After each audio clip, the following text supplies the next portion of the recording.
பட்டலந்த வதை முகாம் தொடர்பாக தினந்தோறும் ஒவ்வொரு விதமான செய்திகள் வெளியாகி கொண்டிருக்கின்றன. இந்த பட்டலந்த முகாமினுடைய பிரதான சூத்திரதாரியாக குற்றம் சுமத்தப்படுபவர் முன்னாள் ஜனாதிபதி ரணில் விக்ரமசிங்க. அவர் அமைச்சராக இருந்த காலப்பகுதியில் குறித்த வதை முகாம் இயங்கியது என்பது குற்றச்சாட்டு. குறித்த வதை முகாமுக்குள் இருந்த ஒரு சில கட்டடங்களை அவர் பயன்படுத்தி இருந்தார் என்பதும் முன்வைக்கப்பட்டிருக்கக்கூடிய ஒரு விடயம். அந்த அடிப்படையில் எப்பொழுது அவர் கைது செய்யப்படுவார் என்பது தொடர்பாகத்தான் செய்திகள் வெளியாகிய வண்ணம் இருக்கின்றன. இந்த அடிப்படையில் தற்பொழுது புதிதாக வந்திருக்கக்கூடிய செய்தி, அந்த வதை முகாமிலே பணியாற்றிய ஒரு அதிகாரி ஒருவர் மரணித்து விட்டதாக நம்பப்பட்ட நிலையில் தற்பொழுது அவர் உயிரோடு இருப்பதாக ஒரு செய்தி வெளியாகி இருக்கின்றது. அத்தோடு இந்த பட்டலந்த தொடர்பாக எதிர்வினையாகவும் நேர்மறையாகவும் கருத்துக்கள் வந்த வண்ணம் இருக்கின்றன. குறிப்பாக ஆளும் கட்சியிலிருந்து இந்த வதை முகாமுக்கு நியாயம் வேண்டும், வதை முகாமில் வதைக்கப்பட்டவர்களுக்கு நீதி கிடைக்க வேண்டும், அவர்களுடைய உறவினர்களுக்கு நீதி கிடைக்க வேண்டும் என்கின்ற அடிப்படையில் கருத்துக்கள் வெளிவந்து கொண்டிருக்கின்ற அதே நேரத்தில் எதிர்க்கட்சியினரிடம் இருந்து தற்பொழுது ஏன் இந்த பட்டலந்த முகாம் விடயத்தை கிளறுகின்றார்கள்? குறிப்பாக தேசிய மக்கள் சக்தியினர் 2005 மஹிந்த ராஜபக்ஷவோடு இருந்தார்கள், நல்லாட்சி அரசாங்க காலத்தில் ரணில் விக்ரமசிங்கவோடு இருந்தார்கள். அப்பொழுதெல்லாம் ஞாபகம் வராத பட்டலந்த அறிக்கை தற்பொழுது ஏன் ஞாபகத்திற்கு வந்திருக்கிறது என்கின்றவாறான கேள்விகளை எழுப்புகின்றார்கள். இது தொடர்பாக வெளிவந்திருக்கக்கூடிய செய்திகளின் தொகுப்பை இப்பொழுது பார்க்கலாம். பட்டலந்த வதை முகாமில் இடம்பெற்ற கொடூரங்களை நேரில் பார்த்து கொண்டிருந்தவர்கள் இருக்கிறார்கள். அங்கே துன்புறுத்தல்களுக்கு உள்ளானவர்கள் அனைவரும் கொல்லப்பட்டவர்கள் அல்ல. அவ்வாறு தப்பித்தவர்கள் இன்னமும் உயிரோடு இருக்கின்றார்கள். ஆகவே அந்த கொடூரங்களுக்கு கண்கண்ட சாட்சியங்கள் இன்னமும் மிக அதிகமாக இருக்கின்றன. ஆகவே குற்றம் சாட்டப்பட்டிருக்கின்ற ரணில் விக்ரமசிங்க உள்ளிட்ட அனைவரையும், அந்த குற்றங்களோடு அந்த வதை முகாமோடு தொடர்புடைய அதிகாரிகள் அனைவரையும் அரசாங்கம் கைது செய்ய வேண்டும் என்று முன்னணி சோசலிச கட்சியினுடைய கல்வி செயலாளர் புபுது ஜெயகொட தெரிவித்திருக்கின்றார். மேலும் அப்போது பணியாற்றிய டக்ளஸ் பீரிஸ் என்பவர், அவரையும் கைது செய்யுங்கள். தான் மரணித்து விட்டதாக டக்ளஸ் பீரிஸ் பகிரங்கப்படுத்தியுள்ளார். எமக்கு கிடைக்கப்பெற்ற தகவலுக்கு அமைய அவர் இன்னமும் உயிரிழக்கவில்லை எனவும் புபுது ஜெயகொட குறிப்பிட்டிருக்கின்றார்.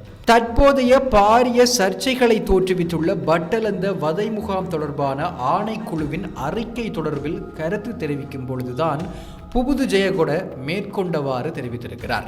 இது தொடர்பாக அவர் சில முக்கியமான கருத்துக்களை குறிப்பிட்டிருக்கின்றார். பட்டலந்த முகாம் ஆட்கொலை விவகாரத்துடன் தொடர்புடைய ரணில் விக்ரமசிங்க உள்ளிட்ட குற்றம் சாட்டப்பட்டுள்ள அனைவரும் கைது செய்யப்பட வேண்டும். இந்த விடயம் தொடர்பில் மறைக்கப்பட்ட உண்மைகளை முழு உலகமும் அறிய வேண்டும். குற்றவாளிகளுக்கு தண்டனை வழங்கப்பட வேண்டும். இது அரசியல் பழிவாங்கல் அல்ல. எனவே தற்போதைய அரசாங்கம் உரிய நடவடிக்கை எடுக்க வேண்டும். நாட்டில் இடம்பெற்ற குற்றங்களுக்கு கண்களால் கண்ட சாட்சியங்கள் உள்ளன. மேலும் காலம் தாழ்த்த வேண்டாம். சாட்சி வழங்கியவர்கள் வயது சென்று மரணிக்கும் வரை காத்திருக்க வேண்டுமா? எனவே பார்த்து கொண்டிருக்க வேண்டாம். தற்போதைய அரசாங்கம் குற்றங்களுக்கு எதிராக நடவடிக்கை எடுக்க வேண்டும். இந்த விவகாரம் தொடர்பில் குற்றம் சாட்டப்பட்டவர்களை கைது செய்து விசாரணைகளை மேற்கொள்ளுமாறு கூற முடியும். எனவே ரணிலை கைது செய்யுங்கள், டக்ளஸ் பீரிஸை கைது செய்யுங்கள். தான் மரணித்து விட்டதாக பகிரங்கப்படுத்தியுள்ளார். எமக்கு கிடைக்கப்பெற்ற தகவலுக்கு அமைய அவர் இன்னும் உயிரிழக்கவில்லை.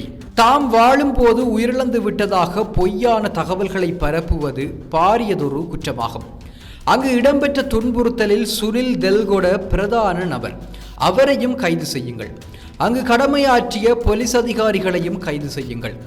அங்கு பணியாற்றி ஓய்வு பெற்ற ஒருவர் அண்மையில் பல்வேறு தகவல்களை வெளிப்படுத்தியிருக்கிறார்.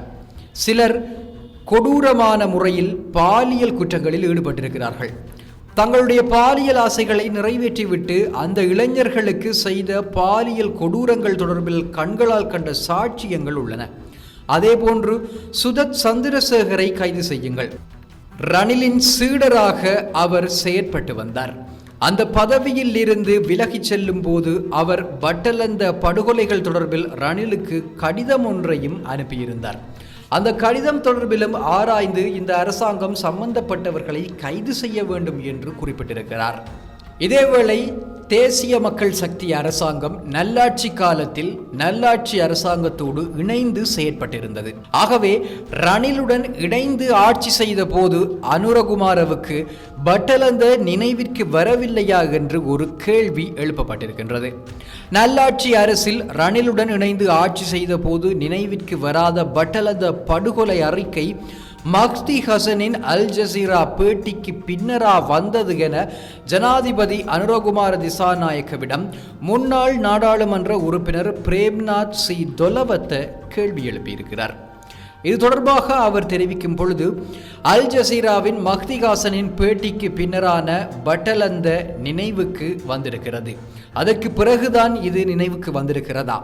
தங்களது கட்சி உறுப்பினர்கள் கொடூரமாக சித்திரவதை செய்யப்பட்டதாக ஜேவிபியினர் கூறும் பட்டலந்த தொடர்பில் மஹ்தி ஹசனின் பேட்டிக்கு பின்னரா அனுரகுமார திசாநாயக்கவுக்கு பட்டலந்த நினைவுக்கு வந்தது.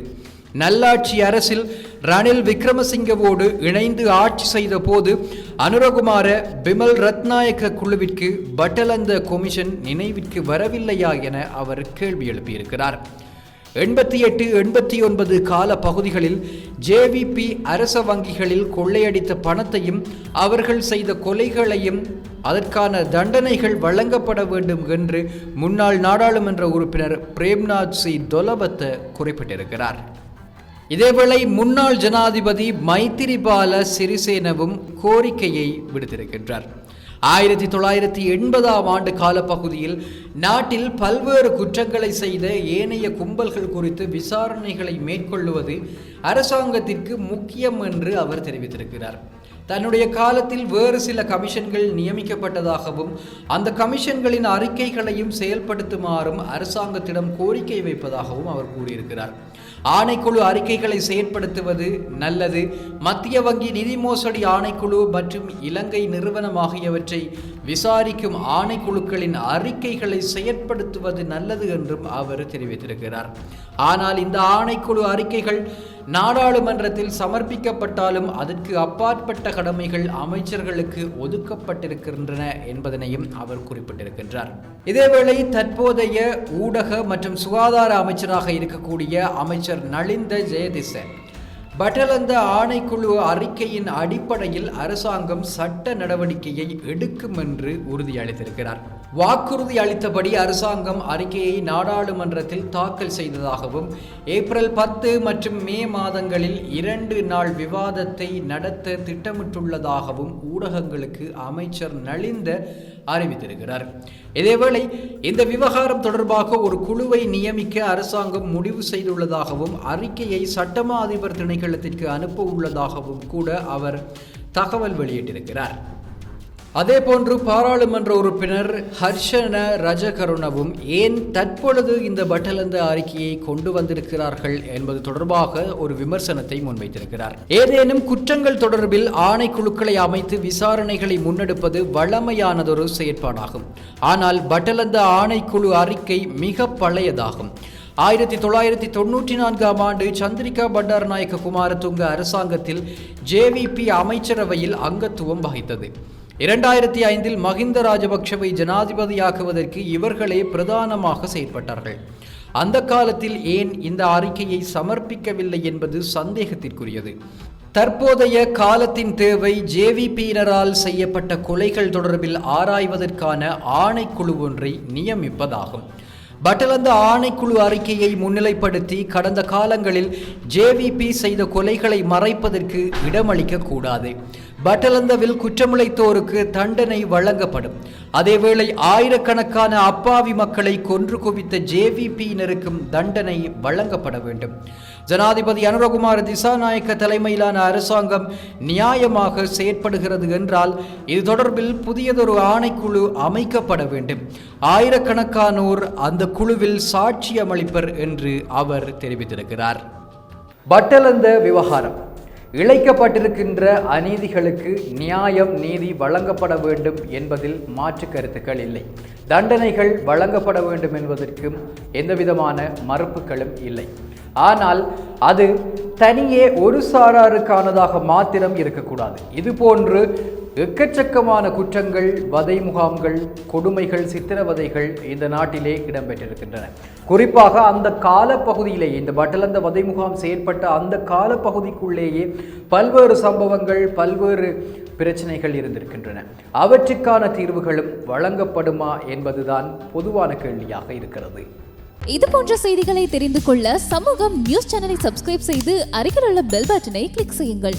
மேலும் இது போன்ற செய்திகளை உடனுக்குடன் தெரிந்து கொள்ள சமூகமீடியா.com என்ற இணையதளத்தின் வாயிலாகவும் எங்களுடன் இணைந்திருங்கள்.